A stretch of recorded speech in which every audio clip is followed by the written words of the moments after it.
Alors je dis pas que c'est pas grisant de kiter une fois face à un glacier, etc. Mais après, c'est un véritable parcours du combattant. Quand tu te fais 4 heures de rando avec 1000 mètres de dénivelé, avec 25 kilos sur le dos, l'aile du foil qui te tapote l'oreille et la planche qui te tape derrière les cuisses, globalement, t'as moins envie de le refaire après.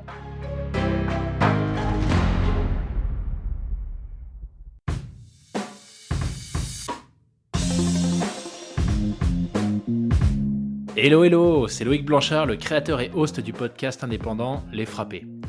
Je suis un ancien sportif de haut niveau, aujourd'hui reconverti en sportif aventureux, mais aussi entrepreneur, coach et préparateur mental certifié. Passionné d'outdoor et de défis en tout genre, j'ai voulu créer une communauté autour des valeurs de résilience, de dépassement de soi et de détermination, en vous offrant chaque semaine des conversations inspirantes avec des invités incroyables issus d'univers très variés. J'ai reçu aussi bien des athlètes olympiques que des entrepreneurs à succès, des aventurières professionnelles ou encore des anciens des forces spéciales. Leur point commun, la passion pour leur projet et l'audace de se lancer. Alors fonçons ensemble découvrir mon invité de la semaine. Excellente écoute à vous les frappés.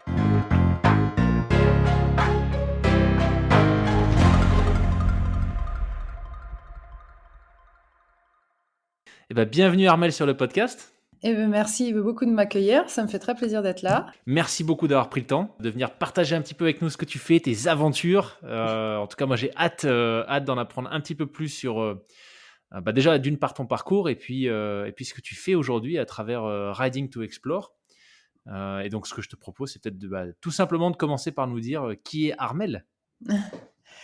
Armelle, déjà, elle est un petit peu sur plusieurs fronts, puisque au départ, je faisais de l'équitation, pas du tout des sports de glisse. Enfin voilà, même si j'ai vécu toute mon enfance au bord de la mer, à faire du bateau, etc. Donc je pense que ça a pas mal joué à mon amour pour tout ce qui est sport de glisse maritime, puisqu'on faisait du ski nautique, de la bouée, de la plongée. Donc voilà, toujours un petit peu dans le milieu aquatique quand même.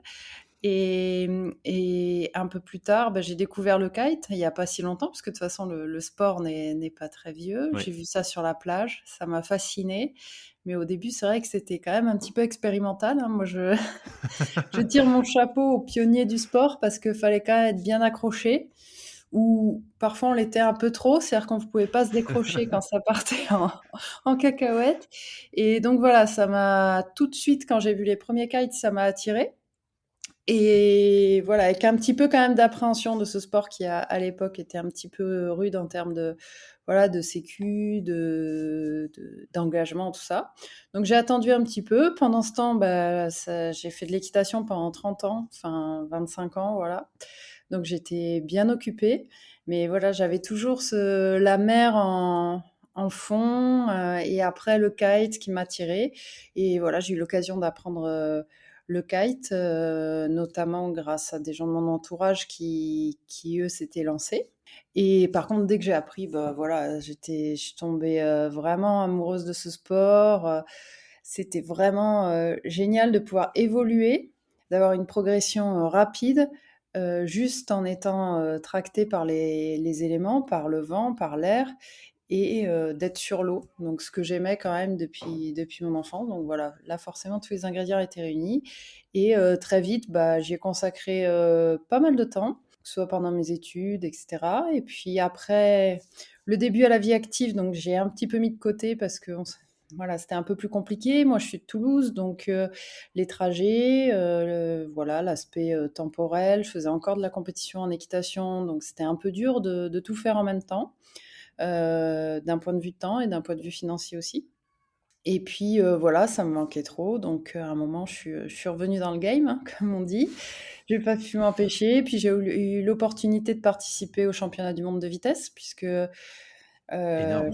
ça s'est fait un peu comme ça, puisque je connaissais Sylvain Osseini, qui est un des rares hommes à avoir atteint les 100 km en kite et qui a eu de nombreux records à son actif et qui m'a un peu donné le virus. Voilà, il m'a dit, mais attends, moi je vais aller au championnat du monde, je suis sûre que tu es capable, viens, on va faire des tests.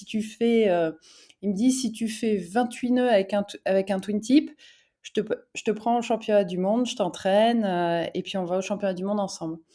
Bon, alors, je me suis lancée et j'ai commencé à voir comment on abordait un run de speed, etc. Parce qu'il y a quand même des petites choses pour après arriver pleine balle sur la zone qui nous intéresse. Et voilà, j'ai fait les 28 nœuds. Il était content, moi aussi, donc on est parti. Et puis, il m'a bien entraîné, il m'a prêté des boards, il m'a donné de super conseils. Et voilà, lui, c'est vraiment une passion qu'il tient. Lui, pour le coup, ça a été un des pionniers, c'est incroyable. Et il m'a donné ce virus-là. Et du coup, au championnat du monde, donc c'était à Oman, euh, une C'était en aventure, quelle année ça? c'était en 2017. En 2017, ok. Voilà, et c'était une aventure extraordinaire parce qu'on était des gens de un peu toutes nations. Il y avait des Anglais, des Américains, des Néo-Zélandais, voilà, des Français, bien entendu. Il y avait Alex Kayserg, Ouais. qu'on connaît sur ce podcast, je crois. Et voilà, et moi j'ai découvert un petit peu ce monde-là. Et en fait, au-delà d'une compétition, c'était une aventure superbe dans le désert de Oman. Et un spot, effectivement, thermique avec la proximité avec le désert sur l'île de Massira se lève tous les jours et un spot off, flat, enfin voilà, top. Et donc voilà, je suis revenue de là avec un titre de vice-championne du monde, derrière, Anna Whitley qui est vraiment, une rideuse impressionnante, que ce soit en speed, ou en freestyle. Donc super expérience pour un premier essai. Donc du coup, l'année d'après, Sylvain m'a réembarqué, on est reparti, mais cette fois direction les États-Unis, pour un peu les championnats nord-américains organisés par la famille Douglas, Ok. qui sont des grands noms du speed aussi.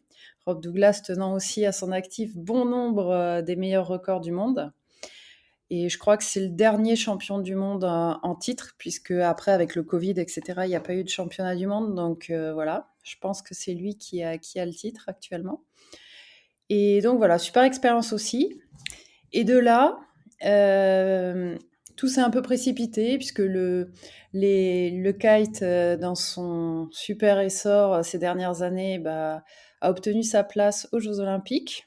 Donc, il fera son entrée aux Jeux Olympiques à Paris, en plus, à la maison, Paris 2024. Génial. Donc, ça va être vraiment top, puisqu'en plus, le kite est quand même né en France, officiellement. Donc, voilà, il y a eu beaucoup de pionniers de cette discipline en France. Et la première fois qu'il sera aux Jeux, c'est en France. On a d'excellents navigateurs, voilà, ici. Donc, c'est vraiment, je pense, une super fête qui va se passer. On sait déjà d'ailleurs où auront lieu les épreuves de À kite? Marseille, À ouais. Marseille? Tout ce qui est Ok. voile, ce sera à Marseille. Ok. Oui, en termes à la fois d'infrastructure et de vent, voilà, ce sera, enfin, c'est le meilleur combo, on va dire. Et ça va être une belle fête de la voile en général et du kite en particulier pour cette grande première. On avait failli rentrer à Rio et puis ça avait été reporté, donc là, ça va être vraiment chouette. Et du coup, ça a un petit peu orienté, on va dire, les compétitions de kite, puisque la discipline qui a finalement été choisie, après avoir pensé au border cross, ça a finalement été le foil, puisque ça offre quand même une plage de vent la plus grande possible par rapport à tous les supports sur lesquels on peut naviguer. C'est vrai que le speed, par exemple, en dessous de 20 nœuds, voire 25 nœuds, ça n'a que peu d'intérêt. Hmm. Alors que le foil, maintenant, on lance des manches entre 8 et 10 nœuds. Donc, c'est vrai que sur le planning qui est celui des JO, ça paraissait assez naturel que ce soit ce Oui. support. On a quand même plus de chances de lancer le maximum de manches. Et puis, en plus, voilà, des 10 nœuds, enfin, vous allez plus vite que le vent en vitesse réelle. Donc, c'est quand même incroyable. C'est quelque chose qui est beau à regarder, même par petit vent. C'est vrai que je pense aux planches à voile où voilà, dès qu'il y a pas trop de vent, on lance des manches, mais c'est pas forcément très attractif au niveau visuel. Là, je pense que ça a tous les ingrédients pour être une super discipline pérenne dans le programme des JO. Mais du coup, voilà, les disciplines un peu comme le speed, le border cross ont vu leur nombre de rendez-vous baisser un peu et ça s'est vraiment orienté vers des compétitions. Voilà, le gros a été fait sur les régates, format triangle avec un bord de près, un bord d'abatté, un bord de travers, en gros pour résumer, et en foil. Donc du coup, ben, moi j'ai un petit peu laissé tomber le speed pour aller voir ce qu'était ce type de compète. Donc du coup, je me suis inscrite sur l'NG Kite Tour en twin tip d'abord pour prendre mes marques dans un format régate parce que bon, ça paraît de rien, mais en speed, tu passes chacun ton tour entre les bouées. Il n'y a pas vraiment de tactique de départ, de procédure de départ. T'as des manches de 1 heure, tout le monde va à l'eau et après chacun son tour passe entre les bouées. Il n'y a pas vraiment de procédure compliquée et tactique à avoir. Hmm. Alors qu'en course, en régate, le départ, c'est crucial. Tu as un timing. Il faut que tu calcules où tu seras au moment où la corne de brume va donner le départ. Et il faut qu'en gros, pile, comme c'est des départs lancés, souvent on connaît le départ lancé du défi kite, bah, c'est la même chose. Et il faut que tu calcules ton coup pour que pile quand la corne de brume ouvre la ligne de départ, toi, tu coupes la ligne de départ. Ouais. Donc c'est quand même des tactiques à Ouais, avoir. ouais. C'est pas si simple, surtout quand tu es un nuage de 50 ailes. Alors, défi kite, j'en parle même pas, mais sinon, 50, 60 ailes, déjà, sur une petite ligne de 400 mètres, c'est où tout le monde va à peu près passer au même endroit pour prendre Ouais. le cap le plus direct possible. Donc là, c'est déjà une première. Et après, faire le tour de la bouée, tous, bien entendu, voulant raser le plus la bouée. Enfin voilà, c'est des nouvelles techniques de course avec lesquelles je voulais me familiariser. Donc Est-ce j'ai que fait tu as ça. croisé du coup Alexia Fancelli sur le l'NGK Tour? Ouais, ouais, Parce qu'on ouais, on Alexia l'avait vu sur le podcast, Fancelli. elle nous avait expliqué un peu justement l'aspect super tactique que C'est moi je voyais pas du tout parce que je connais pas la discipline, mais elle nous avait un petit peu expliqué, ouais, effectivement, comme tu dis, que il n'y a pas que la connaissance du non, vent et le matériel, c'est aussi, en fait, c'est hyper technique, quoi. c'est hyper tactique. Alors c'est intéressant, mais c'est vrai que ça se voit pas forcément au premier Ouais, abord. Alors qu'en fait, je dirais que le matériel et ta navigation pure, ça doit être, oh, je saurais pas dire, hein, mais comme ça, 50%. Et puis 50%, c'est de la tactique. C'est le départ que tu vas prendre.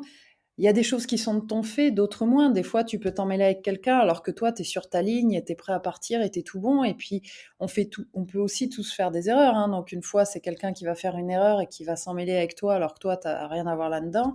Et des fois, ça peut être toi aussi qui fais une erreur. ouais, À la bouée, c'est pareil. Moi, combien de fois, des fois, j'ai gagné des places finalement en allant plus large parce que tout le monde se télescopait à la bouée et que, voilà. Si t'es entre guillemets, un peu cavalier seul en tête et que tu rases la bouée, je veux dire, tout va bien dans le meilleur des mondes, mais si tu arrives un peu dans un peloton, là, c'est vrai que c'est la tu as foire intérêt à d'empoigne, prendre quoi. un peu tes distances parce que sinon tu as une chance sur deux de t'emmêler et c'est hyper frustrant. Au mieux, tu perds ta course, tu perds beaucoup, beaucoup de place, mais tu peux repartir. En en middle, heu, tu peux pas reprendre la course parce que voilà, tout le monde est parti trop loin, mais tu t'en sors, à peu près bien sans casse. Et le pire, bah, tu casses des lignes, tu casses du Ouais. matos, tu déchires ton aile, voilà. Moi, j'ai perdu une planche déjà sur une compète en twin tip parce qu'on s'est emmêlés et le temps il y avait il y avait pas mal de vagues et elle a été emmenée et on l'a jamais retrouvée. Et d'ailleurs, je suis rentrée en nage tracté à la plage puisque Ah ouais. voilà, ah oui, oui, donc c'est plein de faits de course, mais voilà, ça mérite de prendre un peu d'expérience. Donc, c'est pour ça que ça m'intéressait d'abord de le faire en twin tip, puisque j'avais pas commencé le foil à l'époque. Et puis je m'étais dit que parallèlement, je commençais le foil et du coup, c'est ce que j'ai fait. Mais il y a eu notre ami, covid qui est arrivé par là et donc, ça a un peu mis à mal les entraînements printaniers, les compétitions pour l'année 2020. Donc ça a un peu retardé tout ça. Et nous, parallèlement, on avait monté le projet Riding to Explore, qui a pris pas mal d'essor, par contre, pendant le Covid, puisqu'on a eu beaucoup de temps pour travailler dessus. Donc, de ce côté-là, on peut dire que ça nous a aidés. Parce que comme on a une vie bien remplie, on n'a pas toujours le temps nécessaire pour tout faire. Et là, c'est vrai que d'être confiné, ça nous a permis de vraiment faire un beau dossier de presse, de partenaires, etc. Donc, de ce côté-là, ça a aidé le projet. Mais quand on est ressorti de là, on avait plein d'échéances, à la fois sportives pour Martin, Heu, et aussi pour le projet, puisqu'on avait un premier tournage à l'été 2020 dans les Alpes. Et donc voilà, moi j'ai laissé tomber la compétition pour l'année 2020 parce que de toute façon il y en a quasiment pas eu. Et en 2021, on devait préparer, les Jeux olympiques pour Martin et nous, nos 2 périples dans les Andes et en Himalaya avec une très grosse orga, grosse logistique, beaucoup de recherche de partenaires, beaucoup de communication et beaucoup, de logistique, oui, à préparer en amont. Et en plus, les dates de compétition tombaient, pendant nos séjours, dans les Andes et en Himalaya. Donc du coup, Ok. voilà, ça valait pas le coup. Donc j'ai laissé tomber, la compétition également pour 2021 pour me consacrer à fond au projet. Et je regrette pas parce que c'est autre chose et voilà. Ce n'est que partie remise, mais pour Oui. l'instant, on en est là. Excellent. Alors, pour le préciser quand même, si on a des auditeurs, des auditrices qui connaissent pas forcément ton parcours, Martin, qui est ton compagnon d'aventure, mais aussi ton compagnon dans la vie, c'est Martin Thomas, je vais y arriver décidément, qui était au jeu il y a très peu de temps en kayak, hein, c'est ça? En canoë. En canoë, ah oui. Alors là, il faut faire attention parce que généralement, ils aiment pas trop qu'on confonde les deux. Kayak et canoë, c'est très différent. Donc, petit aparté, kayak, c'est 2 pales et on est Ouais, assis et le canoë, on est à genoux et il y a qu'une seule pagaie. Voilà, parce que yes. moi-même, avant de fréquenter un séiste, j'étais pas forcément, hyper opérationnelle sur la différence. Non, en plus, c'est la honte parce que j'ai fait un stage de kayak l'année dernière et ça a été une grosse partie de la formation. Tu vois, il y a le Ah monde ouais, du canoë, le monde du kayak. Il faut pas faire, tu vois, il faut pas faire d'amalgame. c'est Donc ça, voilà, en canoë. exactement. Excellent. Mais donc du coup, au fur et à mesure que ta pratique du kite évoluait, que Riding to Explore, le projet est né, a commencé à se développer, d'un point de vue professionnel, qu'est-ce qui s'est passé pour toi? Est-ce que tu as réussi à continuer à avoir une activité normale ou tu as réduit la voilure? Alors pendant un temps, j'ai réussi à manier les 2. Donc moi, je travaillais dans l'immobilier, dans les travaux, en fait, donc j'étais au service technique d'une société foncière à Toulouse. Et j'ai eu la chance d'avoir, déjà un rythme de travail, où, par exemple, on avait un vendredi sur 2. Donc on avait un jour de RTT, un vendredi sur 2. Donc pour tout ce qui était compétition, je parle notamment de l'Engie Kite Tour, c'était quand même, une chance d'avoir ça, puisque ça me permettait de me rendre facilement sur les compétitions, sans prendre de jours de congé. Ensuite, j'ai eu quand même, des patronnes qui ont été à l'écoute et qui étaient, vraiment au soutien de mon projet sportif. Donc c'est vrai que j'ai pu me rendre aux championnats du monde et cetera, assez facilement. J'ai pu prendre des congés sans solde, également, quand il me fallait plus de temps parce qu'on sait tous quand on est salarié que 5 semaines de congé, ça file comme peau de chagrin, Mmh. et que quand tu as besoin d'un peu de temps, je vais dire Hem, au-delà d'une organisation un petit peu classique, c'est très dur de rentrer, tout ce que tu as à faire dans 5 semaines de congé, voire, impossible quand tu pars, aux États-Unis pour les championnats nord-américains de vitesse. Il faut savoir que c'est déjà 3 semaines de compétition. Ah Heu, ouais. donc voilà, si tu mets 3 semaines sur une compétition, plus, une autre, tu es déjà au terme de tes congés. Donc c'est vrai que j'ai eu cette liberté-là de pouvoir prendre des congés sans solde, à ma convenance, pour pouvoir me rendre sur les différentes compétitions. Pareil, Oman, les championnats du monde, c'était 3 semaines. Donc ça, j'ai eu quand même de la chance parce que ça a toujours été accepté et encouragé, par mes patronnes qui voilà, vraiment m'ont permis d'évoluer, heu, en ça, en toute liberté, voilà, on faisait ça en concertation, bien entendu, il fallait que ce soit organisé, mais j'ai eu quand même, cette chance-là de pouvoir, partir. Après évidemment, ça a un impact économique, mais déjà d'avoir la liberté de le faire, c'est pas le cas forcément, partout. Donc je suis consciente de cette chance-là et hem et ensuite dans un second temps, c'est vrai qu'on a développé beaucoup, le projet et c'est sûr qu'il y a un moment où on est arrivé à la constatation que, le projet nous demandait énormément de temps pour être développé correctement. C'est-à-dire que le projet a eu quand même un succès, entre guillemets, inattendu pour nous, disons, qui s'est développé très, très vite. Des gens nous ont fait confiance très vite, nous ont soutenus, nous ont encouragés à aller plus loin dans nos idées et dans notre progression. Et du coup, voilà, on est arrivé au constat que soit on gardait un petit projet, entre guillemets, de loisir à côté, qu'on prenait un peu comme un bonus, et puis voilà, ce qui était bien, c'était bien, et puis on n'y dédiait pas plus de temps que ça parce qu'on n'en avait pas. Soit on tentait l'aventure, parce que c'est aussi une aventure, de vraiment développer ça à fond, d'essayer d'en faire, pourquoi pas, un métier. Vraiment, quelque chose de beaucoup plus approfondi. Et là, à ce moment-là, il y avait pas 36 solutions, fallait s'y mettre quasiment à plein temps. Hmm. D'autant que Martin, lui, est sportif de niveau en canoë qui préparait, il était à l'approche des Jeux olympiques, donc lui déjà, il a son entraînement bi-quotidien, qui le prend. Donc voilà, on a fait le choix de tenter la deuxième option. On s'est dit, bah voilà, à nos âges, on a 30 ans, c'est maintenant ou jamais. On a un concept qui plaît, on a plein de gens qui nous soutiennent, qui nous encouragent. Je pense que tous les ingrédients sont réunis pour au moins tenter l'aventure. Et puis voilà, après, on verra ce que ça donne, mais il faut se donner les moyens si on en a envie de le faire. Donc du coup, j'ai arrêté mon métier et on s'est lancé à fond dans Riding to Explore. Et du coup, là, on est en création d'entreprise. Voilà, on est sur quelque chose de très construit qu'on essaye de développer. Donc moi, ça va faire 1 an que j'ai arrêté mon métier dans l'immobilier. Pour l'instant, ça suit le bon chemin. Donc on croise les doigts pour que ça continue.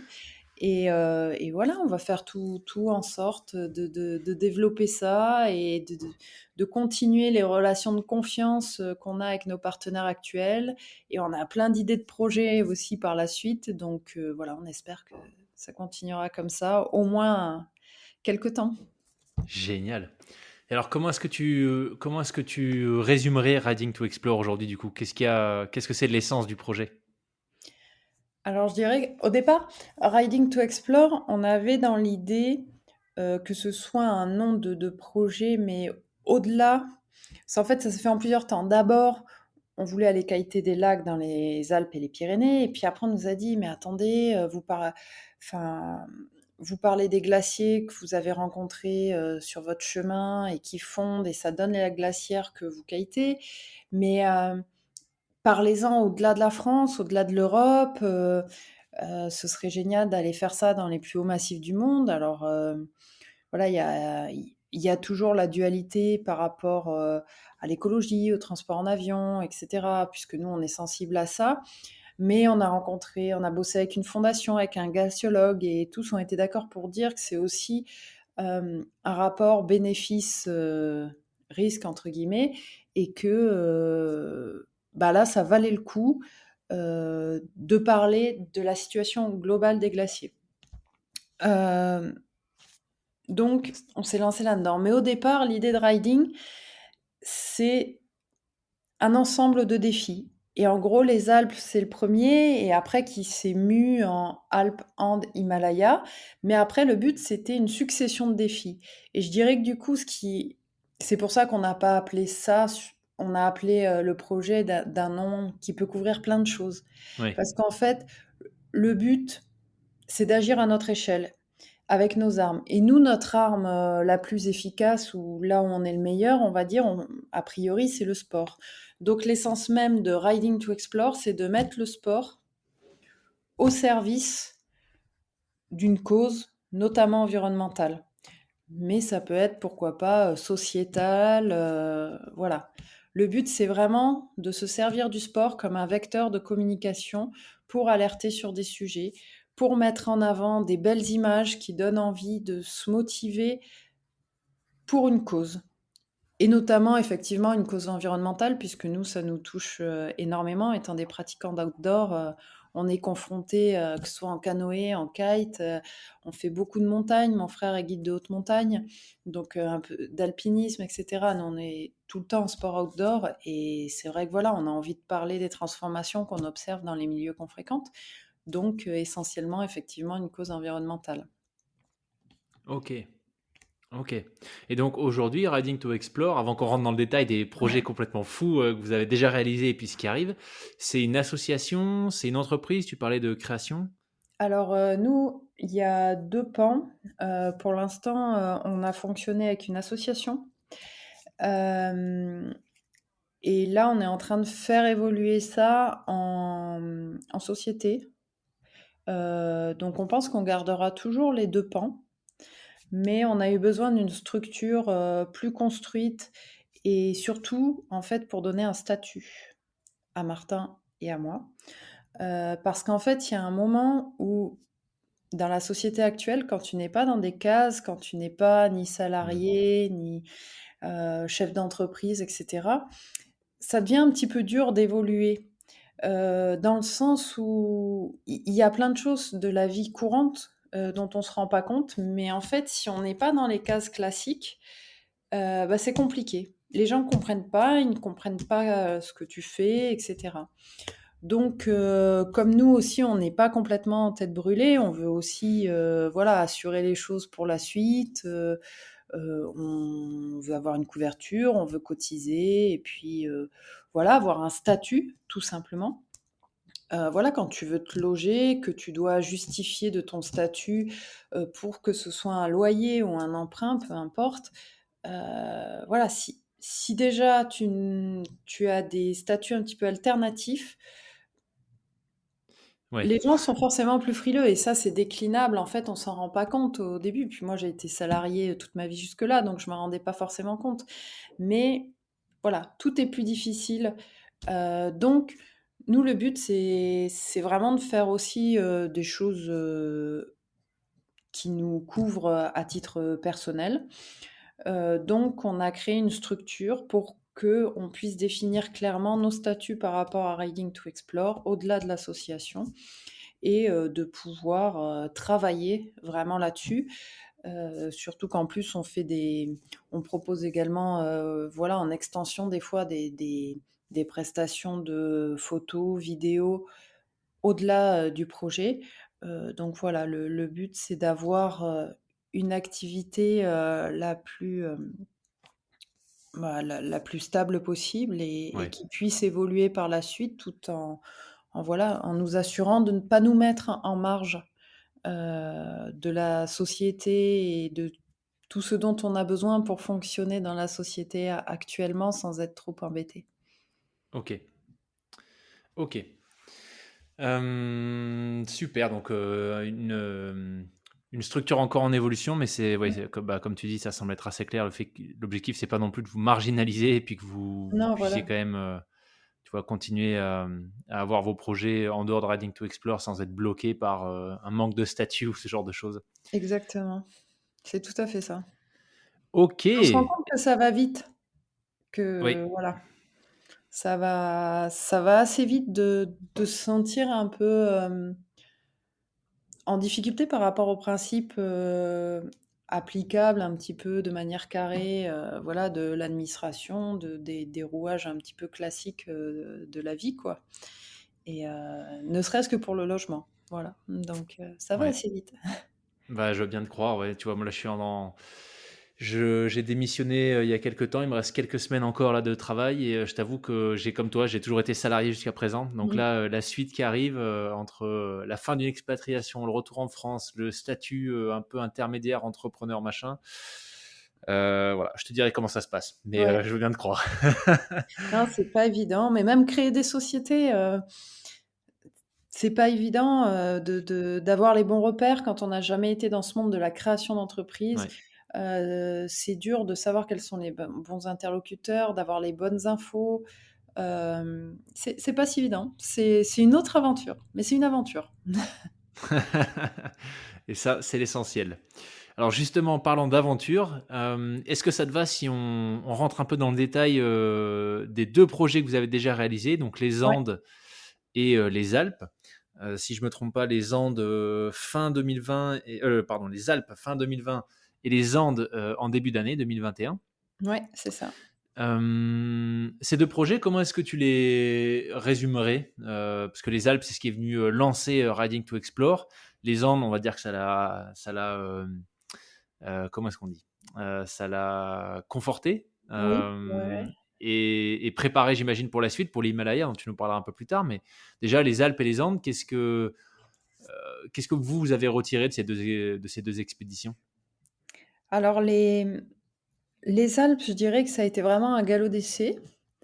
Ça a été vraiment, au départ, effectivement, le prolongement de pouf, de l'étincelle qui est venue puisque, bah, voilà, hein, nous, nos massifs sont les Pyrénées et les Alpes, donc on a fait, voilà, le tout premier lac que j'ai kité, c'était à Passy, donc là, environnement plutôt urbain, hein, à côté de Saint-Gervais, mais face au Mont Blanc.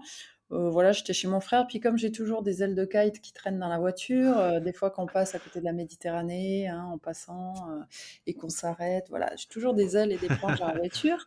Et là, je les avais, et puis il y avait un vent à décorner les bœufs, donc du coup, je me suis dit, bon, tiens, je sais pas trop si je peux, etc. Et Martin, qui était pas avec moi à l'époque, me dit, bah ouais, vas-y, c'est terrible, essaye.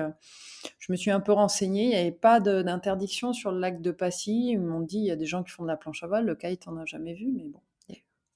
J'ai dit, allez, sur un malentendu. Et puis je me rappelle, ma sœur était au bord, qui n'y connaît rien en kite, pour essayer de me lever l'aile, de me récupérer l'aile. Bon, évidemment, c'est une catastrophe en termes de navigation. C'était perturbé dans tous les sens, ça tamponnait, ça tournait. Mais 3 bords pixelisés sur son appareil photo, ça a suffi à nous mettre l'eau à la bouche. Et du coup, avec Martin, on s'est retrouvés, on est parti dans les Pyrénées.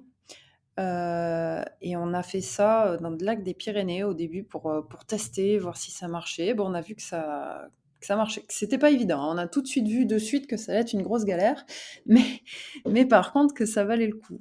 Et ben de là, voilà. En plus, on a travaillé avec F1 qui vraiment a de suite été emballé par l'idée. F1, ils Et font que des foils ou ils des font planches L, classiques aussi? Ouais, euh, L de kite, planche twin tip, surf et foil. OK. Ils font des wings maintenant. Et pareil, planche de wing, ils font des stand-up paddle foil. Enfin voilà, ils ont une bonne gamme qui va un peu sur beaucoup de supports de glisse. OK. Et après, il y a Manera qui fait tout ce qui est néoprène. Voilà, OK. néoprène et un peu de fringues, voilà. Accessoires, on va dire tous les accessoires autour du kite, quoi. Et avec beaucoup de surf, puisqu'ils ont Justine Dupont dans leur rang, donc Ouais. chapeau d'ailleurs à Justine pour ce qu'elle fait, c'est incroyable. Et, euh, et donc voilà. Et on est parti dans les Alpes. Et en fait, à l'époque, les Jeux Olympiques de Tokyo devaient être en 2020.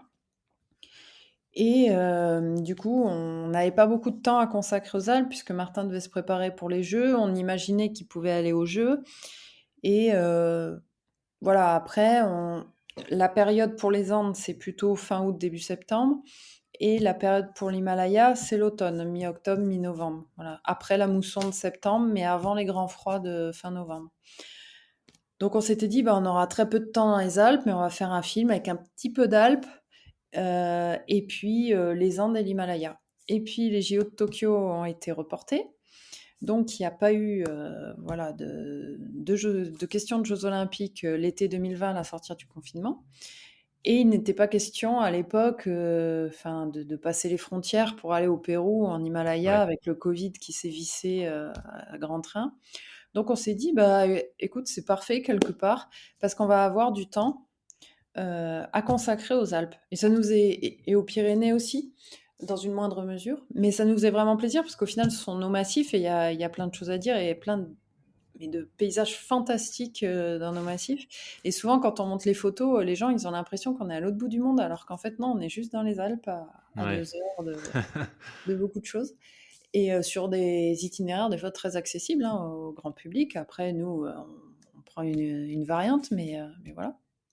Et du coup, on a fait le choix, vu la conjoncture, de faire un premier film et une première expé vraiment dans les Alpes. Donc, on est parti 3 semaines dans les Alpes.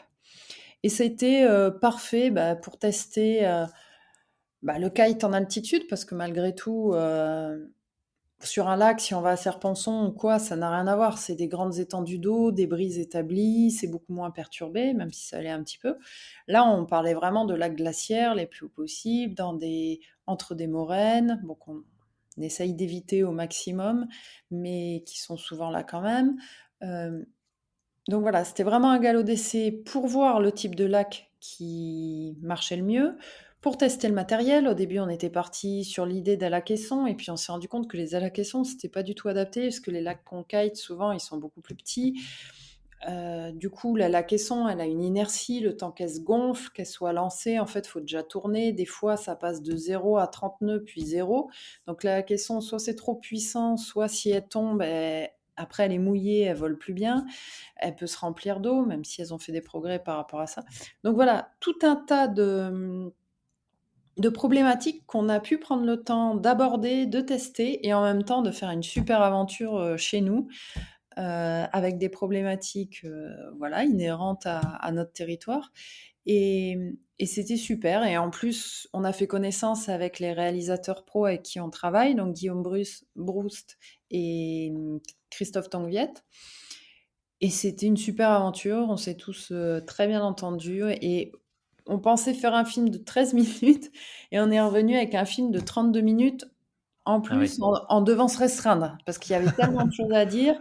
On a collaboré avec la fondation Eau Nage et Glace, qui est établie à Annecy, qui travaille avec des glaciologues. Du coup, on a eu le point de vue de Jean-Baptiste Bosson, qui est un des plus éminents glaciologues qui travaille sur les lacs glaciaires actuellement, qui entame tout un programme de recherche là-dessus, qui nous a appris moult choses, des choses qu'on a découvert au fur et à mesure, à la fois sur le terrain, en cherchant des lacs, en allant au-devant de ces lacs. On a découvert de plus en plus de choses, des lacs incroyables dont on ne s'attendait pas, mais des phénomènes un petit peu aussi crève-cœur par moment, c'est-à-dire sur des cartes, il y a des endroits où il n'y a pas de lac, et en fait, quand tu vas sur place, il y a un lac qui est né il y a 3, 5, 6 ans, 10 ans des fois selon les cartes, mais les cartes ne sont pas encore à jour parce que ça a fondu très récemment et ça a donné lieu à des lacs. Donc il y a 10 ans, là où on kitait, par exemple au Grand Méan, on passait avec des crampons. C'était Ah ouais. un glacier solide. Et aujourd'hui, on kite dessus, c'est de l'eau. Donc voilà, nous on a découvert tout ça et on a vraiment eu envie de le partager. C'était ça le cœur du truc, c'est qu'au fur et à mesure de nos découvertes, on s'est dit, mais toutes ces, toutes ces choses, toute cette problématique qu'on voit devant nos yeux, ben voilà, on a envie de le partager parce que tout le monde ne monte pas là-haut, tout le monde n'a pas idée. En même temps, c'est magnifique. On voit qu'il y a des choses à sauver parce que les glaciers sont encore là. Mais on voit que la situation est alarmante. Et après, quand Jean-Baptiste nous a expliqué vraiment toute la chaîne de problématiques qu'il y avait autour des glaciers et de l'apparition de ces lacs glaciaires, on s'est dit que voilà, on ne pouvait pas garder ça pour nous et qu'il fallait le diffuser, le partager, parce que ça nous concerne tous. Et c'est de notre, comment dire, de notre prise de conscience à tous que dépendra l'avenir notamment de l'eau. Puisqu'en fait, les glaciers, c'est la première source mondiale en eau douce. Et aujourd'hui, les glaciers sont protégés par leur inertie, c'est-à-dire c'est de la glace sur des pans de montagne qui sont la plupart du temps publics, en tout cas en France par exemple. Mais en devenant des lacs, on a un problème qui apparaît, c'est qu'un lac, c'est très facilement privatisable. Donc aujourd'hui, la première ressource en eau douce, ce sont les glaciers. Et de par leur consistance, le fait que ce soit de la glace sur des pans de montagne, ils sont protégés par eux-mêmes. Mais en fondant, la future ressource en eau douce, ce seront les lacs glaciaires, ce qu'on kite.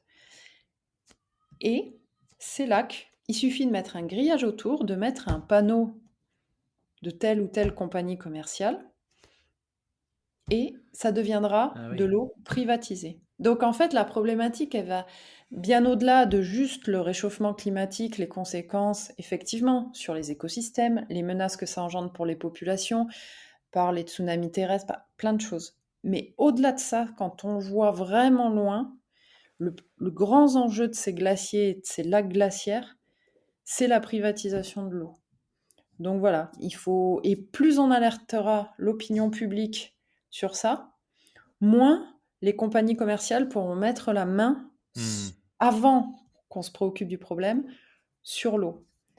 C'est à ça qu'il faut être attentif aujourd'hui, c'est de garder l'accès à l'eau vraiment en public et de surtout pas léguer sa gestion à voilà, une gestion commerciale Ouais. qui pénaliserait bien évidemment bah, certaines tranches de population et voilà. Bah super, tu sais quoi? Là, je vois, du coup, je viens de faire l'expérience des bénéfices de Riding to Explore parce que bon, bah, je pense être quelqu'un, je passe beaucoup de temps en plein air, je fais beaucoup de rando, trek, etc. Et pourtant, j'avais jamais, tu vois, ça paraît tout bête quand je le dis, mais j'avais jamais vraiment pensé à ça en fait, tu vois, à cette notion de privatisation des ressources en Mm. eau, du fait que les glaciers fondent. Et pourtant, comme tu dis, enfin, c'est chez nous, dans des Eh oui. endroits qui sont accessibles, et c'est là quoi. Et si tu me dis qu'aujourd'hui vous pouvez kiter des lacs là où il y a peut-être 10 ans il n'y avait rien, enfin Mm. si, des glaciers où il fallait être cramponné, là effectivement, enfin pour moi personnellement, tu vois, la notion d'urgence, elle est là quoi. Tu C'est vois, je me dis, oh concret. punaise. Mm. Déjà, comment est-ce que c'est possible que moi, enfin, que je sois pas au courant de ça? Donc, ça m'incite à aller, aller voir un petit peu quand même, à me renseigner. Et Mm. deux, à me dire, oui, comme tu l'as dit tout à l'heure, c'est chez nous en fait. C'est pas de l'autre côté de la planète avec 12 heures d'avion. Ah oui, non, c'est ça. Et puis, alors nous, on n'est pas plus intelligents que les autres, hein, c'est que c'est Jean-Baptiste qui nous a expliqué tout ça et qui nous a fait comprendre tout, voilà, tout cet engrenage et vraiment cette urgence pour une vision à long terme et la préservation des ressources et de l'accès Ouais. aux ressources. Et c'est pour ça que nous, on s'est dit, mais voilà, on n'a pas d'autre choix que de partager. Parce que même nous, on a eu exactement la même réflexion que toi. Et pareil, globalement, on se renseigne quand même énormément sur les problématiques, etc. Mais ça, c'est encore un sujet qui n'est pas trop évoqué. Et il faut pas croire, mais dans certaines zones, il y a déjà des mainmises qui commencent à se Ah faire. ouais? Et du coup, voilà, il faut qu'on soit conscient de ça et qu'on soit éveillé sur ça pour qu'on puisse pas mettre la main sur, sur ces ressources qui appartiennent à tout le monde. Ouais. Et je pense que c'est important et plus on en parlera, moins ce sera facile pour les compagnies commerciales de faire des choses un peu, voilà, qui pourraient passer inaperçues pour l'instant. Hmm. Je pense que c'est fondamental et on voit déjà, tout ce qui est lac, tout ce qui est vallée, même avec les barrages et cetera. On voit que dès que la configuration naturelle ne protège plus la ressource par sa consistance, bah, c'est beaucoup plus facile d'avoir Ouais, de se l'approprier. de se l'approprier, Ouais. Ouais. exactement. Donc là, on Et voit que voilà, les glaciers, ils étaient protégés par leur structure, mais ça va bientôt plus être le cas. Dans les Pyrénées, la disparition des glaciers est prévue pour 2030. ah C'est-à-dire ouais. que nous, entre 2030 et 2050, donc nous, à notre échelle, on a à peu près le même âge, etc. C'est-à-dire qu'on est né avec des glaciers. On est la génération où on est né avec des glaciers et on mourra sans glaciers dans les Pyrénées. C'est-à-dire que rien qu'à notre petite échelle d'être humain, on verra les Pyrénées sans glaciers, alors que on a pu enfin voir encore des beaux glaciers sur les Pyrénées. Donc ça, moi, pareil, c'est quelque chose qui m'a quand même touchée, puisque ah, bon, moi je suis de Toulouse, c'est à 1 heure des Pyrénées. Martin s'est longtemps entraîné à Pau, etc. Enfin, les Pyrénées, ça fait partie un peu de la, voilà, du patrimoine et de la vie presque quotidienne. Et c'est vrai que quand tu vois l'état des glaciers dans les Pyrénées, hein, tu te dis que waouh, c'est. Mais voilà, se dire qu'à juste à notre échelle de vie humaine, on est avec des glaciers et on part, il n'y a plus de Hmm. glaciers. Je trouve que bah voilà, ça fait quelque chose.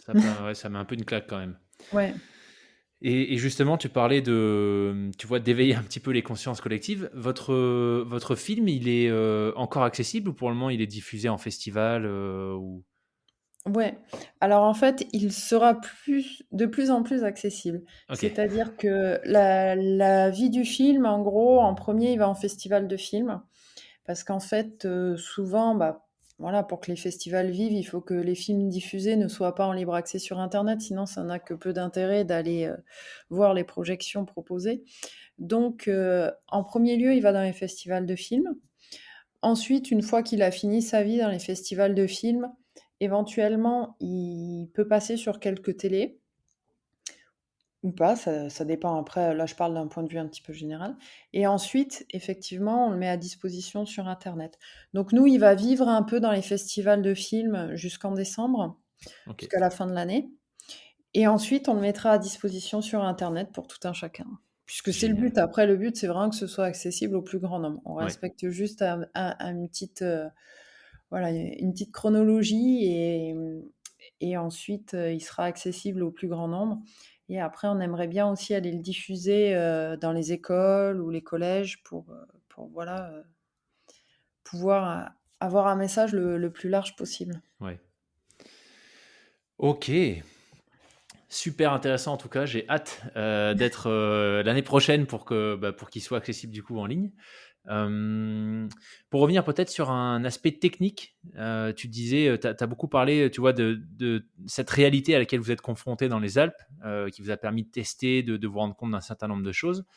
D'un point de vue technique, qu'est-ce qui fait que quiter un lac en altitude, ça posait un certain nombre de questions par rapport à kiter à l'Almanar?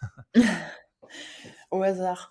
Hem, bah, c'est vrai qu'il y a plusieurs contraintes en montagne. Déjà, petit point A, qui peut être vrai à l'Almanar ou tout ailleurs, les prévisions météo. Ouais, Alors ça déjà, ouais, celui qui arrivera à faire des prévisions météo de vent fiables, déjà le temps, c'est pas gagné, mais alors le vent, voilà, je pense que bon, bon nombre de kiteurs ont pu bien râler sur des prévisions de vent trompeuses. Hein, on est tous passés par là, ça apprend l'abnégation, on va dire. Alors en montagne, c'est décuplé parce qu'il y a énormément de phénomènes locaux. hmm, Il y a beaucoup d'effets de brise. Donc voilà, ça tourne autour des montagnes, donc c'est-à-dire que l'orientation, un endroit qui peut paraître abrité peut en fait euh, faire suite à un couloir de vent qui détourne le vent, pouf, qui s'engouffre dans une vallée, dans un col qui a priori n'aurait pas été forcément exposé au vent. Enfin voilà, énormément de phénomènes locaux dus aux différences de température, etc. C'est aussi ces phénomènes ces mouvements de convection, etc., qui peuvent faire que ça vole beaucoup en planeur, en parapente, etc. Donc, du coup, c'est très difficilement prévisible. Ça, c'est le premier point. Nous, ça nous est arrivé au lac des Évêtes, par exemple, il y avait zéro vent prévu, on arrive, il y avait du vent, et à l'inverse, des fois, on est allé sur des sessions où ils prévoyaient du vent et il n'y avait rien. ah Donc ouais, voilà, très compliqué. C'est-à-dire que même s'il n'y a rien, il y a un moment, après, il y a des périodes dans l'année, on sait que l'été, etc., il y a beaucoup de phénomènes de brise, donc faut y aller, et puis vite, on voit un peu sur place. Après, il y a des configurations comme les cols, les vallées, etc., un petit peu, quand il y a un couloir, ça peut, voilà, c'est plutôt quand même propice. Mais après, la véritable source de vent, difficilement prévisible. Ensuite, il y a l'accès, parce que, ouais. alors on nous a dit des fois, vous n'avez pas peur du coup d'encourager les gens à aller kiter en montagne. Je dis alors là, je vous arrête de suite. Ils vont peut-être le faire une fois, mais pas deux. Euh, Ça, c'est sûr. Même nous, enfin, il faut pas croire, alors je dis pas que c'est pas grisant de kiter, une fois face à un glacier et cetera, mais après c'est un véritable parcours du combattant. Quand tu te fais 4 heures de rando avec 1000 mètres de dénivelé, avec 25 kilos sur le dos, Wow. l'aile du foil qui te tapote l'oreille, et la planche qui te tape derrière les cuisses, globalement, tu as moins envie de le refaire après. Sachant qu'en plus, quand tu arrives, 3e point, les vents sont très irréguliers.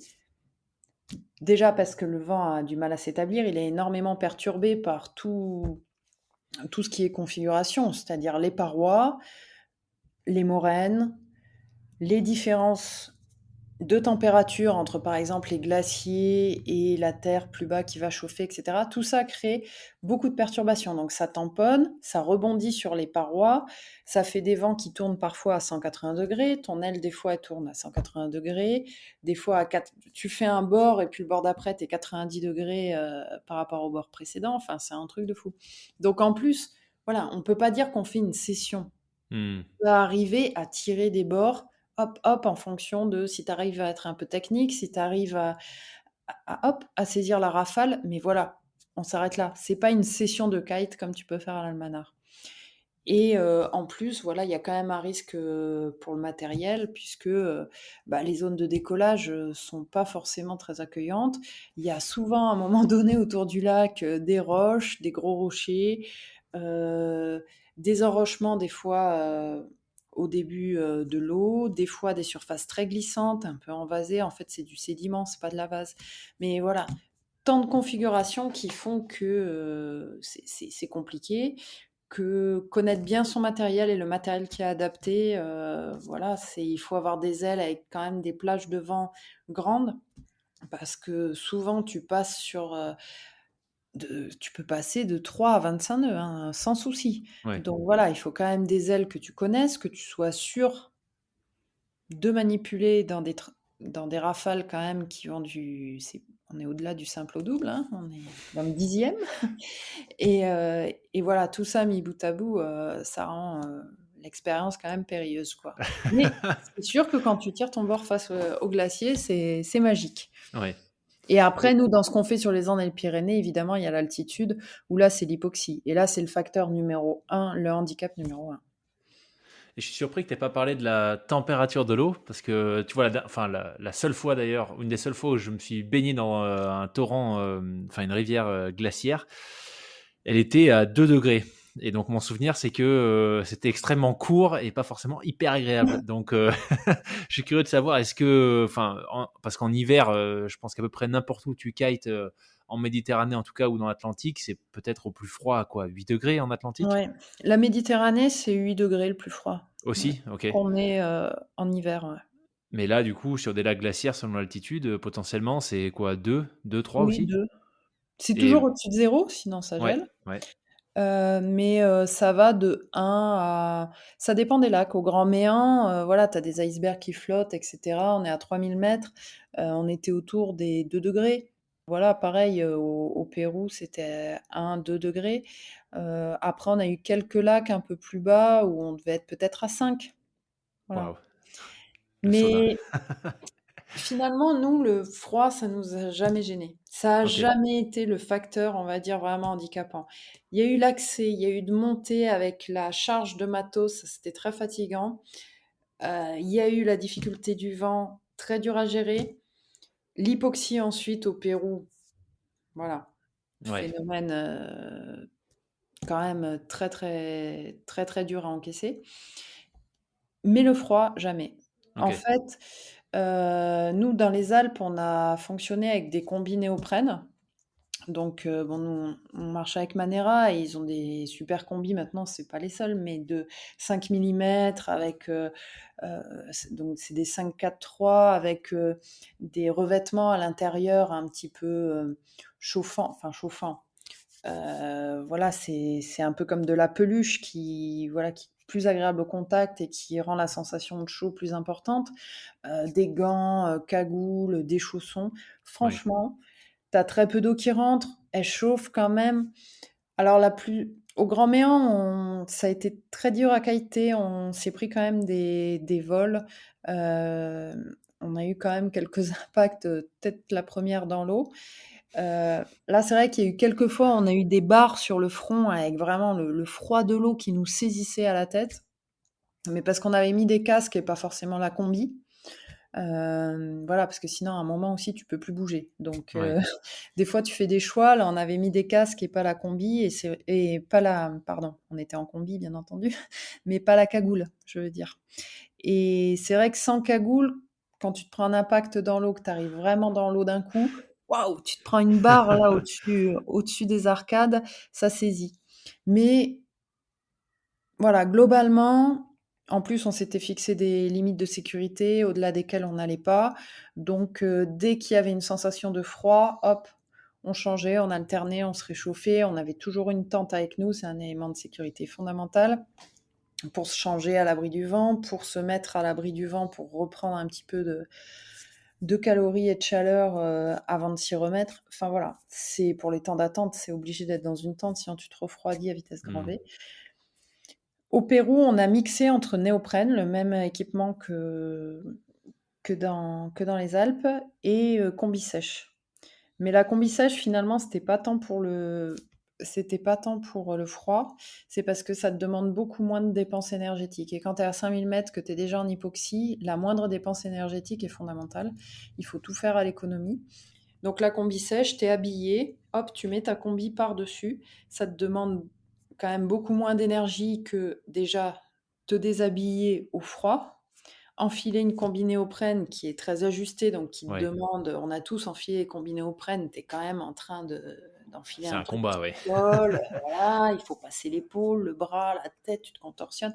Voilà, à 5000 mètres sans oxygène, ça devient compliqué de faire ça. Disons que tu prends sur ton capital énergie et ça peut participer à entraîner un mal des montagnes plus rapidement une fois que tu vas kiter. Donc, on est passé sur combi sèche, mais il y a eu, sur 5 lacs, il y en a 3 qu'on a fait en néoprène et 2 en combi sèche. Voilà, c'est notamment les plus hauts qu'on a fait en combi sèche. Ok.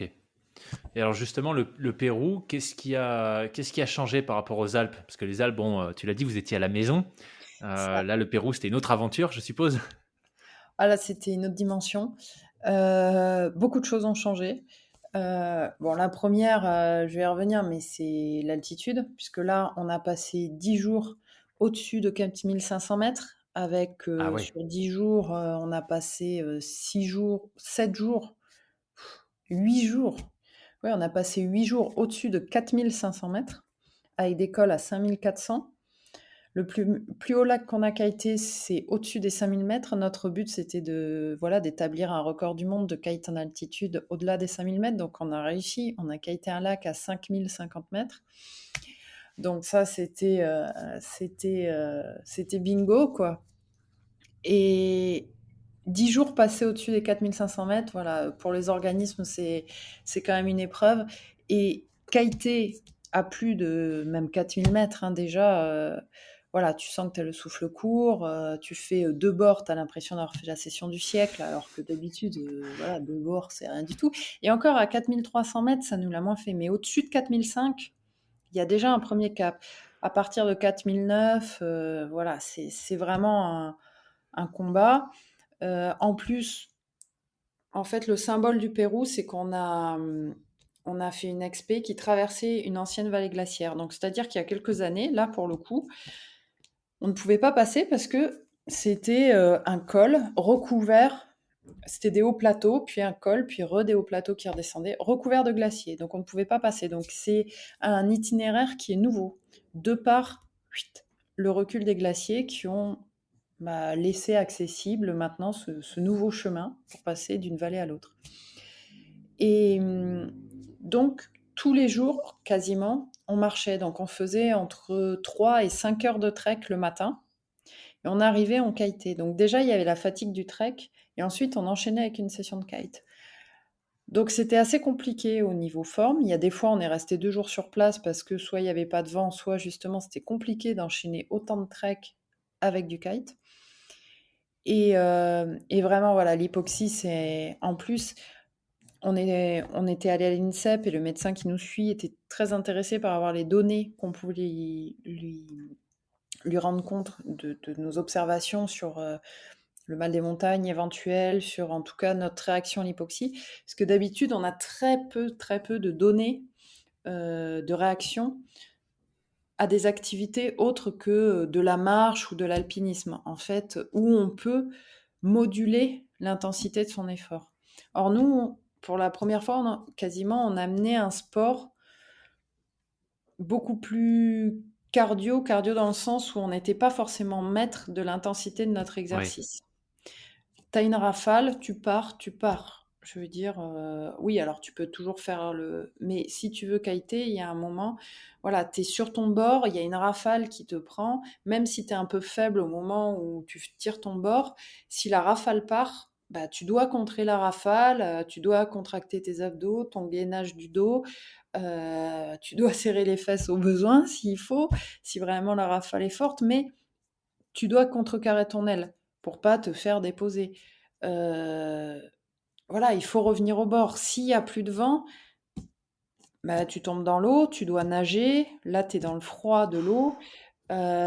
Tu dois nager, voilà, tu es en hypoxie.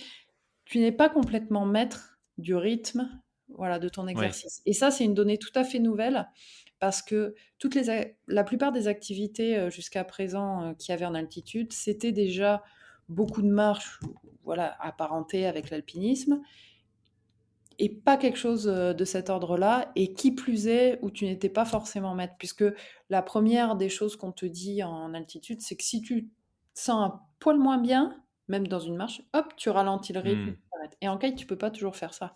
Donc voilà, c'était intéressant, mais c'était assez dur. Je, je dois Ouais, reconnaître. j'imagine. Que je Je repense dois reconnaître. à, je sais plus, je crois que je te l'avais dit, mais juste avant le Covid, j'avais eu la chance de faire un dernier gros voyage au Népal. Et on était monté un peu au-dessus du camp de base de l'Everest, au Ah sommet oui, du Kalapatar, donc il y a 5650. Pendant que tu racontais, que t'expliquais, j'imaginais, tu vois la rafale qui arrive, toi qui pars en kite, etc. à 5000 mètres. Moi, au sommet du Kalapatar, j'ai mangé un biscuit, j'ai encore une vidéo. Ça a été un combat, quoi. C'est-à-dire, tu vois, ah oui, j'ai voulu faire les derniers 10 mètres peut-être, 5-10 mètres, en mâchant mon biscuit. C'était impossible de faire les deux, tu vois. J'étais non. au bout de ma vie. Non, Donc là, kiter à 5000 mètres, non, mais c'est vrai, punaise. on se rend pas compte, même quand on se l'imagine, on s'attendait, mais quand tu y es, tu te rends pas compte de la difficulté de faire des gestes déjà Ouais. anodins. C'est-à-dire qu'effectivement, même ouvrir un biscuit, déjà manger, un des premiers signes du mal des montagnes, c'est déjà, sans faire un mal des montagnes grave, mais c'est de perdre l'appétit. Donc en plus, tu t'affaiblis, tu manges moins, tu t'affaiblis, tu es de plus en plus fait. Voilà, nous, on n'a pas trop eu, on a tous eu un jour ou deux où on n'a pas pu trop manger, on avait moins faim. Après, Martin a eu plutôt des maux de tête. Moi, j'ai pas eu de signes cliniques de maux comme ça, de tête, d'estomac. Par contre, j'ai eu 2 jours d'abattement total. Après avoir kité à 5000 mètres et d'avoir enchaîné avec un gros trek, passage de col à 5004 et derrière recession de 4 à 4009, euh, je- en revenant de la session de kite à 4009, j'ai senti que j'avais plus d'énergie. J'ai dormi dans la tente en fin d'après-midi. Et j'ai eu 2 jours d'abattement, vraiment, où même parler, même avoir des interactions sociales entre Ah nous, ouais. et cetera, il y a des moments, voilà, c'est le moindre effort, ça coûte. Donc voilà, c'est vraiment une expérience, particulière qui a été rude, mais bon, rien de grave. En termes d'oxygénation, là, ça devait être pas mal pour Martin avant les JO. Un petit séjour en altitude. Ah bah lui, c'était après les JO. Ah, c'était après du coup. Ouais, ouais, c'était après les JO. Donc, par contre, là, il était au championnat du monde, donc il a eu quelques globules pour aller au championnat du monde, mais bon, il avait pas d'entraînement, donc Ouais. voilà. Il a été champion du monde par équipe. Là, on va dire que c'est les globules qui ont pesé dans la balance, mais après, ça s'est pas forcément bien passé en individuel. Donc voilà, il manquait un peu d'entraînement. Bon, ça ira mieux après l'Himalaya. Oui, oui, oui. Bah, c'est sûr qu'il n'avait pas ramé depuis les JO, quasiment un mois. Donc, à l'échelle du sport de haut niveau, Ouais. au niveau où il est, bah, voilà, c'est un peu juste, on le savait. Mais voilà, son objectif de la saison n'était pas les championnats du monde, mais les JO. Hmm. Et ça a plutôt bien marché malgré tout. Mais donc voilà. Excellent. Les globules ne font pas tout. Ouais. Ok, donc le Pérou, si je comprends bien, la grosse différence a été bah, le format, la durée d'expédition et puis le fait que vous deviez aussi quand même vachement, enfin vous enchaîniez trek et ride. Mm. D'un point de vue humain, je sais pas, ça peut paraître tout bête, tu vois, mais comme tu disais qu'aussi une des missions de Riding to Explore, c'est peut-être aussi des enjeux sociétaux Tout à fait. et pas seulement environnementaux. Donc, enfin, est-ce que vous avez fait des découvertes, entre guillemets, sur ce plan-là au Pérou? Bah, ça a été, même au-delà de nos espérances. Alors du bon côté et du «mauvais côté» entre guillemets, c'est-à-dire que déjà on a été alors le Pérou c'est vraiment, un pays incroyable avec une population très accueillante, très cordiale. Nous, on a vraiment les locaux qui nous ont tendu les bras, qui nous ont accueillis, avec une générosité incroyable et c'est là où je parlais des voyages en avion aussi tout à l'heure. On se dit que cette richesse qu'on a dans les échanges, quand on arrive à échanger comme ça avec les populations, nous venant d'autres continents, eux, c'est incroyable et moi, je suis vraiment fervente de dire: «Il faut qu'on trouve des solutions pour que les voyages se passent peut-être différemment d'un point de vue écologique, mais en tout cas, je suis sûre qu'il faut garder vraiment ces échanges culturels, humains, parce que c'est une source de richesse incroyable. Ça nous fait évoluer, nous, en tant qu'individus, sur notre regard par rapport à plein de choses, qui plus est dans notre pays.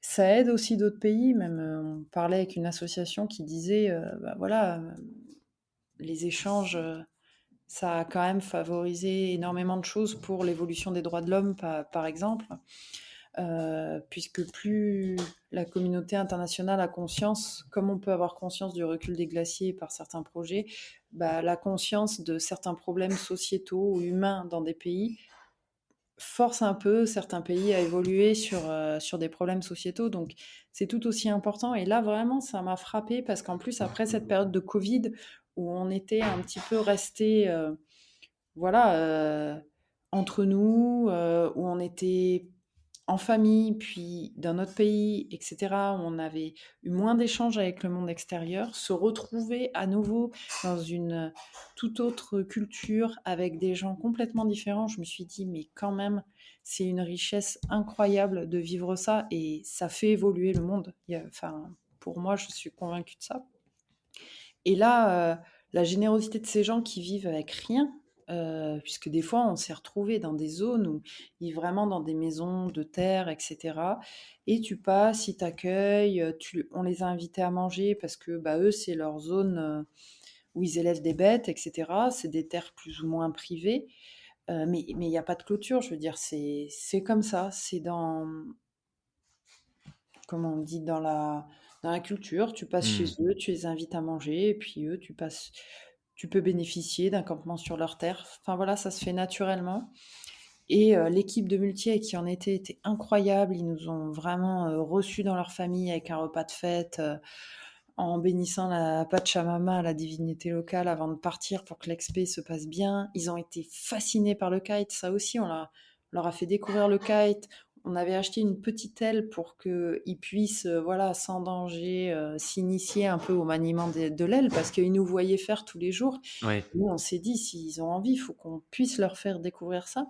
Et ils étaient comme des fous à manier ça, enfin, c'était génial et ils étaient vraiment fascinés, ils ont adoré découvrir ça, même quand on est parti, ils nous ont dit vraiment c'était incroyable pour nous de découvrir ce sport, de vivre ça. Donc voilà, sur le plan humain, c'était vraiment chouette et on a vu un autre aspect, voilà, là, plus sociétal qui s'est relié à l'environnement d'une manière à laquelle on ne s'attendait pas.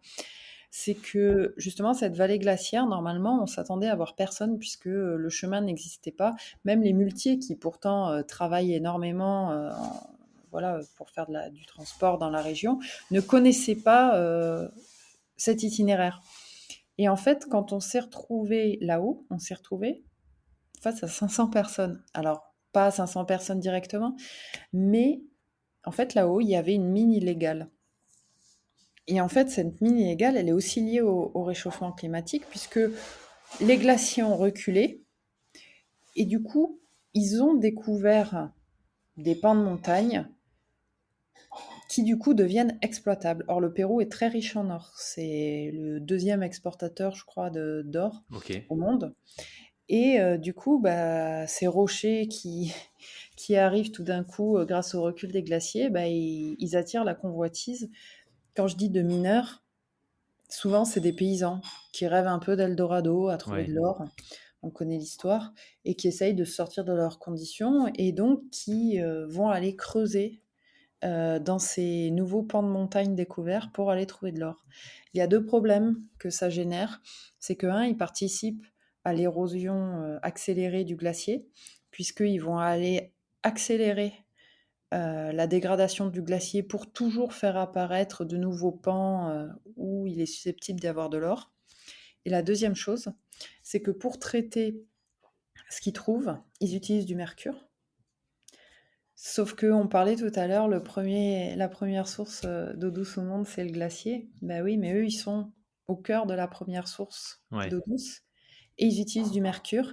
Ils rincent dans l'eau des ruisseaux qui s'échappent du glacier vers les lacs glaciaires, vers les lacs plus en aval.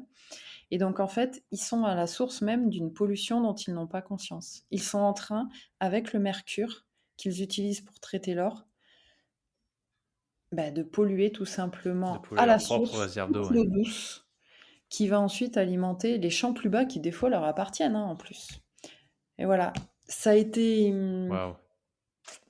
ça a été dur de découvrir ça là-haut parce qu'en même temps on veut pas leur jeter la pierre dans le sens où eux ils veulent juste vivre, des fois survivre. Ils sont dans des conditions très difficiles à 5 400 mètres. On a parlé avec certains. Le fils d'un des muletiers qui était avec nous, il y a travaillé 15 jours dans une de ces mines. Il dit c'est atroce, on risque nos vies tous les jours, on a mal à la tête, les conditions pour dormir, etc. sont incroyables. Mais en plus, voilà, c'est un gros facteur de pollution. Et là, on se dit que voilà, il va être très dur de protéger tout ça de manière globale. Parce qu'il y a plein de phénomènes qui s'embriquent Ouais. les uns dans les autres. Et alors justement, par rapport à cette situation, comment est-ce que les gens sur place, je sais pas si, est-ce que vous avez partagé d'ailleurs l'objectif de Riding to Explore avec ces personnes-là? Oui, Ouais, enfin, pas avec, les mineurs, puisque les mineurs, on avait un rapport, très lointain à part leur offrir des fois à manger et cetera. Eux, comme c'est une mine illégale, ils restent plutôt dans l'anonymat. Mais avec les muletiers, on en a parlé, ouais. on a interviewé les muletiers, oui, on a beaucoup échangé à ce sujet, ouais. Et quelles étaient leurs perceptions, leur avis sur justement les sujets environnementaux, potentiellement sociétaux aussi que vous avez évoqués? Parce que c'est vrai que euh, tu vois, si je me rappelle, j'ai fait 6 mois en Amérique du Sud, Pérou, Bolivie, Colombie. Bon, Colombie c'est autre chose, mais Pérou, Bolivie, surtout la Bolivie, tu te rends compte que bon, la misère, ça Mmh. existe encore. Et que c'est vrai que c'est toujours plus facile quand on est confortablement installé dans notre canapé de se dire oh là là, quel documentaire fabuleux, bon maintenant je vais faire gaffe, tu vois, ça éveille ma sensibilité. Mais quand nous on était tombé au beau milieu d'un trek au bout de 4 jours de marche sur un gamin qui devait avoir je sais pas 6 ans, qui nous disait qu'il était parti la veille pour aller à l'école à pied tout seul, tu vois, dans la vallée, à 4 jours de marche du premier village. Tu dis bon bah là lui tu vois en fait il s'en fout sans doute quoi, s'il faut qu'il brûle un pneu pour se réchauffer le soir, ou qui à 12 ans il aille à la mine et balancer du mercure dans l'eau, bah sans doute qu'il ira quoi, tu vois. Donc c'est la question que je me pose, comment est-ce qu'ils réagissent sachant que leur réalité est quand même super différente de celle qu'on a Mmh. la chance d'avoir en France.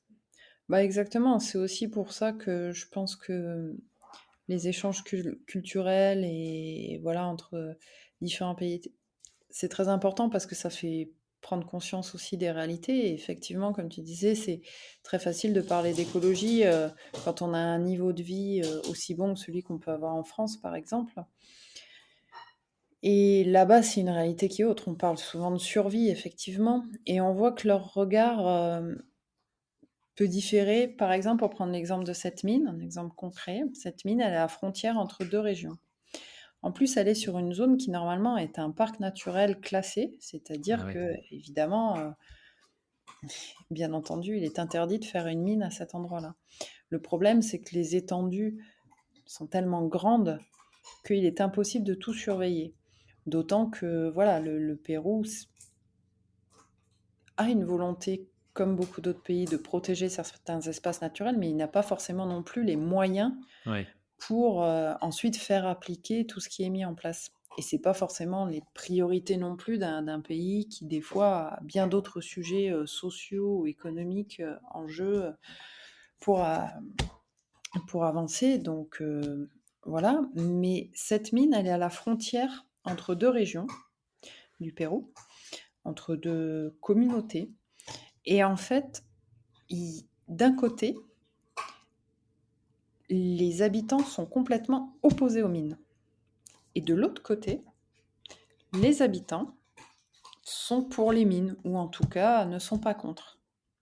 Donc c'est là où on voit aussi qu'il n'y a pas de généralité à faire. Ouais. Et les habitants qui sont contre, ils ont déjà brûlé plusieurs mines illégales. Ils ont appelé les autorités, ils sont montés avec eux, ils ont brûlé pour faire disparaître ces mines-là. Donc du coup, la mine, elle s'est mise, hop, elle s'est reformée, mais hop, de l'autre côté de la frontière, dans une zone où les habitants sont beaucoup moins hostiles à ce genre de choses. Donc, on voit que selon la culture, selon voilà, les habitudes, l'historique des régions, les gens n'ont pas forcément non plus évolué dans le même état d'esprit et que du coup leur rapport à ça peut être très différent d'une région à l'autre. Ouais, ouais. Donc, comme tu dis, intéressant de, bah oui, forcément, faisons pas de généralité, mais c'est intéressant de voir que même localement, tu vois, il y a des clivages qui peuvent exister ou des prises Exactement. de conscience qui sont Mm. différentes. Et je pense que ça vient aussi voilà, d'un héritage sûrement historique, culturel, Ouais, communautaire, avec des éducations différentes, des rapports à certaines choses différentes.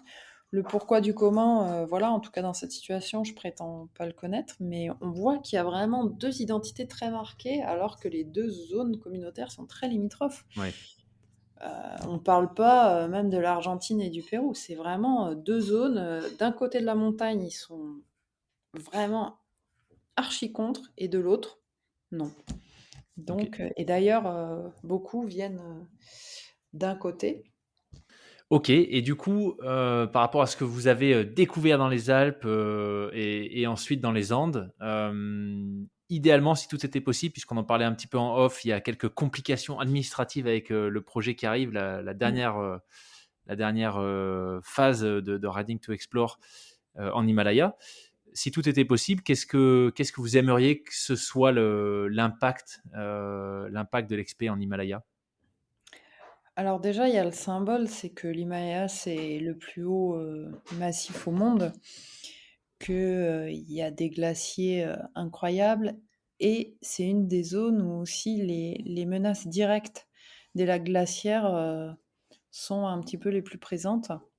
Ou en tout cas une réalité au quotidien. Par exemple, dans la vallée du Khumbu, l'Imja Lake, c'est un lac à retenue morainique, donc c'est-à-dire qu'en fait, il y a une moraine, donc une moraine étant un cordon de sédiments et de roches qui ont été drainés par le glacier et qui se sont formés aux abords des glaciers et qui des fois barrent une vallée.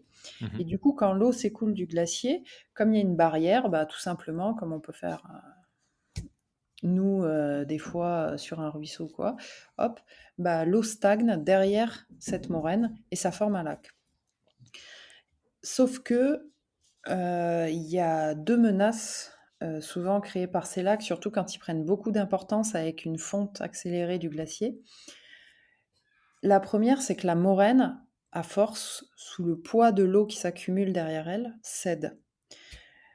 Puisque c'est un lac à retenue morainique, si la moraine cède, clac, on est voilà, sur une inondation immédiate de toutes les zones qui sont en aval de ce lac. Donc dans la vallée du Khumbu, par exemple, c'est un phénomène directement menaçant et qui pourrait mettre à mal vraiment tous les villages en dessous. Donc ça, c'est une menace très connue de l'Imja Lake. Donc il y a eu des canaux de détournement de l'eau pour essayer d'amoindrir les pressions qui sont faites sur cette moraine. Il y a des surveillances qui sont régulièrement mises en place. C'est aussi le cas un petit peu à côté sur le lac de Tsoro. Voilà, ça on retrouve un petit peu cette menace dans l'Himalaya à plusieurs endroits. Et il y a un autre phénomène qui est aussi vrai dans les Andes, c'est le tsunami terrestre, c'est-à-dire qu'en fait, des pans de glaciers par moment se détachent. Et en fait, s'il y a des gros pans de glacier qui se détachent et qui tombent dans le lac, ça fait une vague, puisqu'évidemment les volumes de glace sont très importants. C'est déjà le cas, on a vu dans les Alpes, il n'y a pas si longtemps, il y a un énorme volume de glacier qui s'est détaché, ça a fait une énorme avalanche. Ça peut faire la même chose sur un lac et à ce moment-là, ce qu'on appelle un tsunami terrestre, ça provoque le débordement du lac et pareil, ça fait une Ok. sorte de vague qui vient submerger comme ça tout ce qui est en dessous. Donc voilà, c'est là où on retrouve aussi toutes les connectiques qui peuvent exister entre les différents massifs et que finalement les menaces des uns sont les menaces des autres et que c'est pour ça que les glaciologues travaillent énormément sur les 3 massifs, énormément en collaboration pour, mettre en commun tout ce qu'ils peuvent observer comme modification, comme solution éventuelle, à la fois de prévention et de réaction si jamais. Dans les Andes, à certains endroits, ils font des exercices d'évacuation, notamment des écoles, etc. Comme nous, on a pu faire l'exercice incendie le mercredi au collège, et ben eux, ils font ça, mais en cas de tsunami terrestre sur certains lacs qui menacent des villes, carrément, et même pas des villages. Donc voilà, c'est une menace vraiment présente. C'est assez fort dans l'Himalaya, assez reconnu. Et ensuite, c'est sûr que c'est des massifs exceptionnels, avec vraiment des panoramas, puisque nous, au-delà d'alerter sur des choses, la deuxième volonté phare de riding, en fait, c'est d'émerveiller. Parce qu'en fait, on veut sortir un petit peu de la morosité qu'il peut y avoir autour de l'écologie. On ne veut pas du tout être donneur de leçons. On veut faire un constat par une approche différente pour pouvoir éveiller conscience, mais aussi donner envie. Générer de l'enthousiasme pour donner envie de sauver ce qui reste à sauver. Parce que, voilà, il reste des choses. Donc, on n'aime jamais mieux quelque chose que l'on connaît ou quelque Ouais. chose pour lequel on s'est émerveillé. Et nous, c'est vraiment ça, cette volonté, c'est de montrer tout ce qui reste de magnifique dans ces montagnes, sur les Alpes, les Andes, l'Himalaya, de montrer qu'on est un peu tous dans le même bateau, qu'il y a des gens aussi qui n'ont pas notre niveau de vie, qui ne pourront pas réagir forcément comme nous dans les Alpes, avec des gros systèmes de prévention et des solutions malgré tout, s'il y avait des mini-catastrophes qui se mettaient en place. Là-bas, ce serait dramatique. L'Himalaya, elle alimente voilà, le Gange. On sait bien déjà l'état de pauvreté qu'il y a en Inde, etc.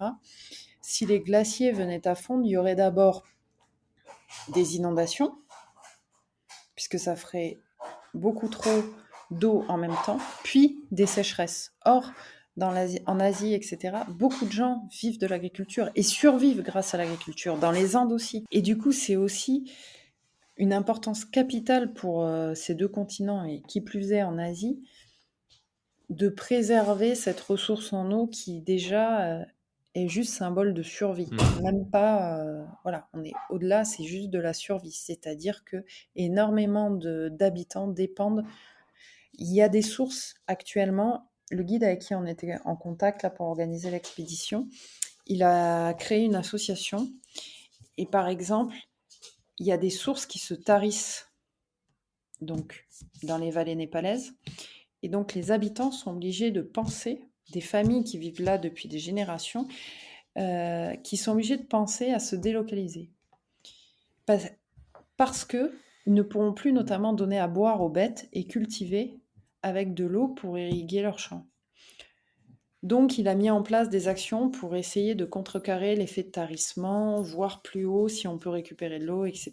pour empêcher ces phénomènes d'exode, et d'exode pour où les gens ne savent même pas, puisqu'eux, ils n'ont connu que cette région.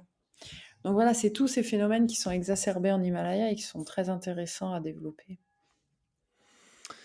Waouh! En tout cas, j'aime beaucoup la façon dont tu as décrit la mission de riding, tu vois, qui est à la fois évidemment d'alerter, mais pour éviter de tomber dans la morosité ambiance, en même temps d'émerveiller. Et du coup, je mettrai les liens vers le site, parce qu'avant qu'on échange, je suis retourné voir l'espèce de bande-annonce, de teaser que vous avez mis, et c'est vrai que là, pour le coup, l'émerveillement, il était bien là. Donc, Attends, j'invite vraiment tout le monde à aller au moins visiter un peu votre site, regardez, les photos sont juste magnifiques. Et on pourra suivre d'ailleurs l'expédition en Himalaya sur les Oui, réseaux. alors, déjà là, en ce moment, on peut suivre, l'expédition au Pérou parce que en fait, pendant l'expédition au Pérou, bah, forcément, on n'avait pas de réseau, hein, bien entendu. Donc on avait, un copain Ludo qui a d'ailleurs participé avec nous, qui nous a aidés sur les Alpes en portant son petit sac à dos, complémentaire, voilà, pour nous accompagner, qui, relayait en fait via le téléphone satellite. Je lui ai envoyé, tous les soirs, notre itinéraire du jour et puis qui avait quelques photos de réserve et qui mettait quelques petites news en story puisqu'on a un compte Instagram et un compte Facebook, mais surtout et donc voilà, il y avait un minima pendant l'expédition, mais pas le gros de ce qu'on Ouais, faisait puisqu'on n'avait pas de réseau pour transmettre quoi que ce soit. Et du coup là, tous les 2-3 jours, je fais un jour d'expédition. Donc je excellent. mets en story, un petit roadbook avec, voilà un peu les étapes phares de la journée, les infos phares, façon que j'avais écrites, au fur et à mesure de notre avancée. Des petites stories un peu immersives où vraiment un peu brutes, où on voit, notre vie pendant l'expé, un peu le côté inside, les les choses parfois drôles, parfois un peu plus dures, voilà, mais vraiment faire partager l'ambiance qu'il y avait avec les locaux, et cetera. Et j'accompagne ça d'une publi avec plusieurs photos pour vraiment donner une idée de ce qu'on a pu voir et encore une fois faire partager, au plus grand nombre, tout ce qu'on a pu rencontrer là-bas, pour patienter en attendant de voir le film. Donc ça, Génial. c'est en ce moment. En ce moment, on partage, voilà, tous les 2-3 jours, un jour d'expé, donc il y en aura Ouais, 10. Là, on va faire le jour 3, donc voilà, vous pouvez rejoindre l'aventure encore, pour avoir une petite idée. super. Excellent. Eh ben, écoute, je mettrai tout ça en description. Un grand, grand merci, Armel, pour ton temps, pour Bah non, toutes merci à ces toi. explications. C'était passionnant. Au final, on n'a pas parlé que d'aventure et de sport, mais de sujets qui sont. Enfin, que voilà, moi, c'était juste passionnant. Je te dis, j'ai appris plein de choses. Donc, encore une fois, Mais merci c'est cool. beaucoup. Bah, merci à Euh, toi, c'était super. et je croise les doigts pour l'Himalaya. Et Ouais, je vous dis pourquoi pas à bientôt avec Martin pour nous raconter comment ça sera passé le kitage ah bah, dans la avec vallée plaisir, d'Agoumou. avec plaisir. Ce sera vraiment, on viendra vous raconter tout ça. Génial. Merci beaucoup, Armel. À bientôt. Merci à toi, ciao.